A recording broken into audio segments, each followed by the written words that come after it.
الحمدللہ رب العالمین والصلاة والسلام علی سید الانبیاء والمرسلین۔ حضر و اباحت کورس جاری ہے۔ آج آپ کے گروپ میں 9 سے لے کر 11 تک چند اقساط لباس کے حوالے سے پیش کی گئی۔ ابو داؤد شریف ابن ماجہ کی حدیث پاک ہے، حضرت ابو سعید خدری رضی اللہ تعالی عنہ سے روایت ہے، رسول اللہ صلی اللہ علیہ وآلہ وسلم فرماتے ہیں مومن کا تہبند آدھی پنڈلیوں تک ہے اور اس کے اور ٹخنوں کے درمیان میں ہو، اس میں بھی حرج نہیں، اور اس سے جو نیچے ہو آگ میں ہے، اور اللہ عز و جل قیامت کے دن اس کی طرف نظر نہیں فرمائے گا جو تہبند کو از راہ تکبر گھسیٹے۔ اس حدیث پاک سے یہ پتہ چلا کہ جو قمیض ہو وہ اتنی ہو لمبی کہ آدھی پنڈلی تک ہو، اس سے نیچے اگر ٹخنوں کے نیچے جا رہی ہے تو یہ جائز نہیں ہے، کیونکہ قمیض جو ہوگی اتنی لمبی ایک تو ویسے بھی عجیب لگے گی، دوسرا یہ ہے کہ اس سے وہ کپڑا بھی ضائع ہوگا، کہ وہ جب ٹخنوں سے بھی نیچے ہوگا تو وہ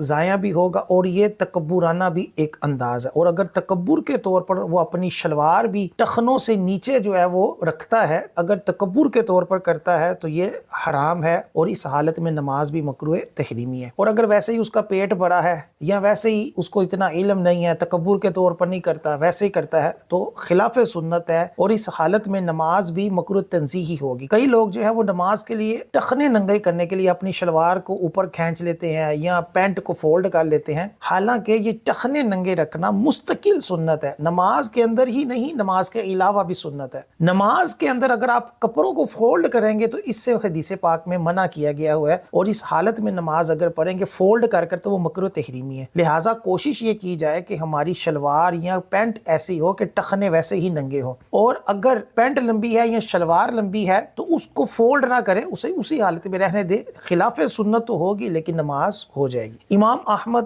امام ترمذی اور نسائی ابن ماجہ کی حدیث پاک ہے، حضرت سامورہ رضی اللہ تعالیٰ عنہ سے روایت ہے کہ نبی کریم صلی اللہ علیہ وآلہ وسلم نے فرمایا سفید کپڑے پہنو کہ وہ زیادہ پاک اور صاف ستھرے ہوتے ہیں، اور انہی میں مردوں کو کفن پہناؤ۔ اس حدیث پاک سے یہ پتہ چلا کہ سفید کپڑے پہننا اچھی بات ہے، حدیث پاک میں اس کو پسند کیا گیا۔ دوسرے رنگوں کے بھی جائز ہیں، بس یہ ہے کہ زیادہ عورتوں جیسے شوخ کلر نہ مرد پہنے، سفید پہنے، اور سفید ہی میں مردوں کو دفنایا جائے۔ عام طور پر تو کفن سفید ہی ہوتا ہے، حالانکہ شرعی اعتبار سے اگر دوسرے رنگ کا بھی کوئی کفن ہوگا تو وہ بھی جائز ہے، لیکن پسندیدہ جو کفن ہے وہ سفید ہے۔ تو سفید جس طرح کفن مردوں کو پہناتے ہیں، اسی طرح زندگی میں بھی کوشش کرنی چاہیے کہ سفید رنگ کے ہی کپڑے پہنے جائیں۔ آپ بزرگان دین کو دیکھتے ہوں گے، علماء کرام کو دیکھتے ہوں گے کہ وہ اکثر سفید ہی لباس پہنتے ہیں، اور سفید ہی امامہ بھی ہوتا ہے، تو یہ اچھی بات ہے۔ ابو داؤد شریف کی حدیث پاک حضرت عائشہ صدیقہ رضی اللہ تعالی عنہا سے روایت ہے کہ حضرت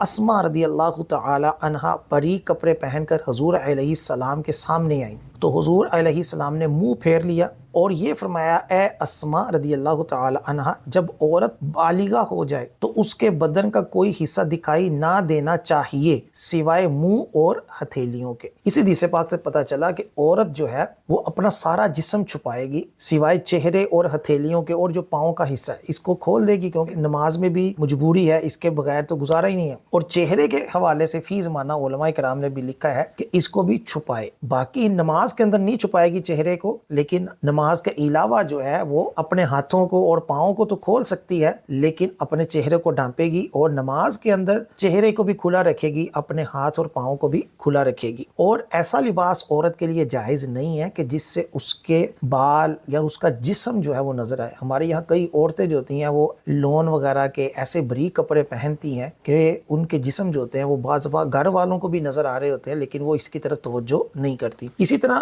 امام احمد اور نسائی نے ابو الاحوص رضی اللہ تعالی عنہ سے روایت کیا کہ انہوں نے اپنے والد سے روایت کیا کہ رسول اللہ صلی اللہ علیہ وسلم کی خدمت میں وہ حاضر ہوئے اور میرے کپڑے گھٹیا تھے، تو حضور صلی اللہ علیہ وسلم نے فرمایا کہ کیا تمہارے پاس مال نہیں ہے؟ میں نے عرض کیا کہ ہاں ہے۔ فرمایا کس قسم کا مال ہے؟ میں نے عرض کی کہ خدا کا دیا ہوا ہر قسم کا مال ہے، اونٹ، گائے، بکریاں، گھوڑے، غلام۔ آقا علیہ السلام نے فرمایا جب خدا نے تمہیں مال دیا ہے تو اس کی نعمت و کرامت کا اثر تم پر دکھائی دینا چاہیے، یعنی جب اللہ تعالیٰ نے مال دیا ہے تو لباس ایسا پہنو کہ گھٹیا سا نہ ہو بلکہ ایک سادہ سا لباس ہو, صاف ستھرا لباس ہو, اللہ تعالیٰ نے جو نعمت دی ہے اس کا اظہار ہو. یہ نہیں ہے کہ کنجوسی کرتے ہوئے اس کو چھپائے رکھو اور خود جو ہے وہ کنگلے بن کر پھرتے رہو, لباس بھی صحیح نہ ہو, شلوار اور قمیض اور یا شلوار کے اوپر جو ہے وہ بنیان پہن کر پھرتے رہو جس طرح کہ کئی لوگ پھرتے ہیں, اور لوگوں کو اخلاقی طور پر بھی وہ معیوب لگتا ہے. اور لوگ بعض دفعہ کہتے بھی ہیں کہ یار یہ دیکھو یہ بندے کے پاس اتنا مال ہے لیکن لباس اس کا دیکھو کیسا ہوتا ہے. تو اچھا لباس, صاف ستھرا لباس ہر مومن کی شان ہے. تو اگر اللہ نے دیا ہے تو پھر اسی انداز سے اچھا پہنے. ہاں بہت زیادہ لگژری سٹائل نہ ہو, مہنگے نہ ہو, تکبر نہ ہو, وہ ایک الگ ایشو ہے, لیکن ایک سادگی کے ساتھ خوبصورت انداز میں جتنی نعمتیں اللہ نے دی ہے, اگر گاڑی دی ہے تو گاڑی کے اندر بھی اگر وہ پھرتا ہے تو اچھی بات ہے. یعنی اپنا لائف سٹائل جو ہے اس کے اندر اللہ کی نعمتوں کا اظہار ہونا چاہیے. اسی طرح ابو داؤد نے حضرت ابو ہریرہ رضی اللہ تعالیٰ عنہ سے روایت کیا کہ رسول اللہ صلی اللہ علیہ وسلم نے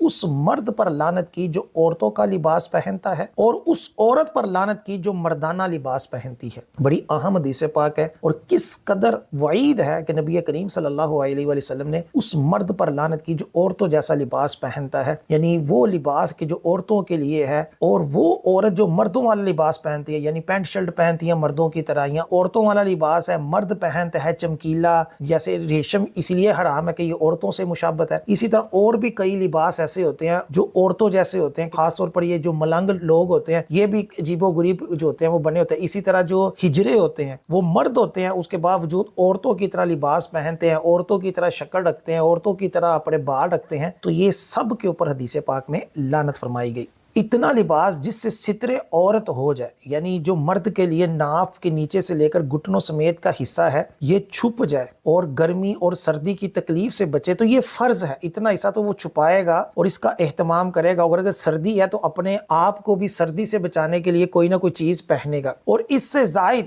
جب اللہ کے دیے ہوئے مال کی نعمت کا اظہار مقصود ہے تو یہ مستحب ہے. اور خاص مواقع پر مثلا جمعہ یا عید کے دن عمدہ کپڑا پہننا یہ مستحب ہے. اس قسم کے کپڑے روز نہ پہنے, کیونکہ ہو سکتا ہے کہ وہ اس طرح اترانے لگے اور غریبوں کو جن کے پاس ایسے کپڑے نہیں ان کو حقیر سمجھنا شروع ہو جائے. اور اگر تکبر کے طور پر لباس پہنتا ہے کہ لوگ اس کو سمجھے کہ بڑی عظیم ہستی ہے, تو اس طور پر جو ہے وہ اس کے لیے کپڑا پہننا جائز نہیں ہوگا. تو بہرحال اگر اچھا لباس پہنتا ہے جبکہ مقصود اللہ کی رضا ہے, اللہ کی نعمتوں کا اظہار ہے, پھر جو ہے یہ خاص جمعے اور عید والے دن اچھے کپڑے پہنتا ہے, وہ بھی اچھی بات ہے کہ وہ پہننے چاہیے تاکہ جمعے اور عید والے دن اظہار ہو عبادت کا. اور اللہ تعالیٰ نے جو خاص دن دیے ہیں, عید والے دن تو ویسے ہی نیا کپڑا پہننا جو ہے یہ مستحب عمل ہے. تو اپنی جو ستر کے علاوہ بھی جو جسم کو اچھے انداز سے چھپاتا ہے تو اس کی مختلف صورتیں ہیں. سنت یہ ہے کہ دامن کی لمبائی آدھی پنڈلی تک ہو, یعنی جو قمیض ہے وہ آدھی پنڈلی تک ہو, اور آستین کی لمبائی جو ہے یعنی جو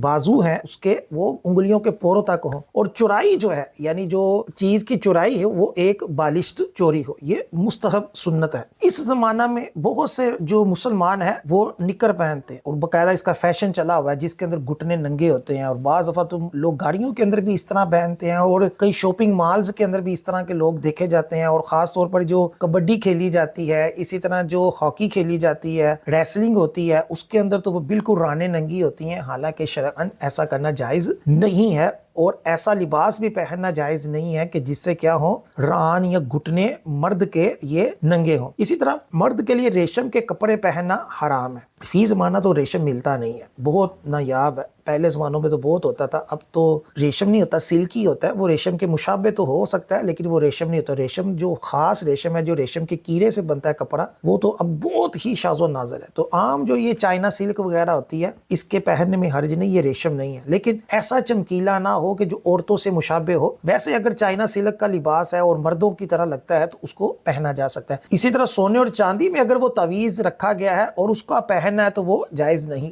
چاندی یا سونے ہی پر تعویذ خدا ہو تو بدرجہ اولا جو ہے وہ ناجائز ہے, یعنی سونے چاندی کا تعویذ جو ہے وہ جائز نہیں. ریشم کی ٹوپی اگرچہ امامے کے نیچے ہو یہ بھی ناجائز ہے. اسی طرح زری کی ٹوپی بھی ناجائز ہے کہ گرچہ امامے کے نیچے ہو. ریشم کے مصلے پر نماز پڑھنا حرام نہیں مگر نہیں پڑھنی چاہیے. فقہا اور علماء اور دیندار جو طبقہ ہے اس کا لباس ایسا ہونا چاہیے کہ لوگوں کو پتہ چلے کہ کوئی عالم آ رہا ہے, جیسے جبے آج کے دور میں بھی علماء کرام پہنتے ہیں تو یہ اچھی بات ہے، تاکہ لوگ سمجھے کہ یہ عالم دین ہے، دکھلاوا مقصد نہ ہو، بلکہ اس لیے کہ لوگ ان سے پھر شرعی مسائل پوچھیں اور دیگر لوگوں کے اندر بھی علماء کی عزت پیدا ہو، وہ اپنی اولاد کو بھی عالم بنانے کا سوچیں کہ یار یہ دیکھو علماء کی کتنی عزت ہے۔ جس کے ہاں میت ہوئی ہے تو اظہار غم میں سیاہ لباس پہننا جو ہے یہ ناجائز ہے، یعنی سیاہ کپڑے پہننا غم کے طور پر جس طرح محرموں میں پہننے جاتے ہیں، اسی طرح کئی لوگ بلے لگا لیتے ہیں بائیکاٹ کے طور پر سیاہ رنگ کے، تو یہ بھی سب صورتیں جو ہے یہ جائز نہیں ہے۔ امامہ باندھنا سنت ہے، خاص کر نماز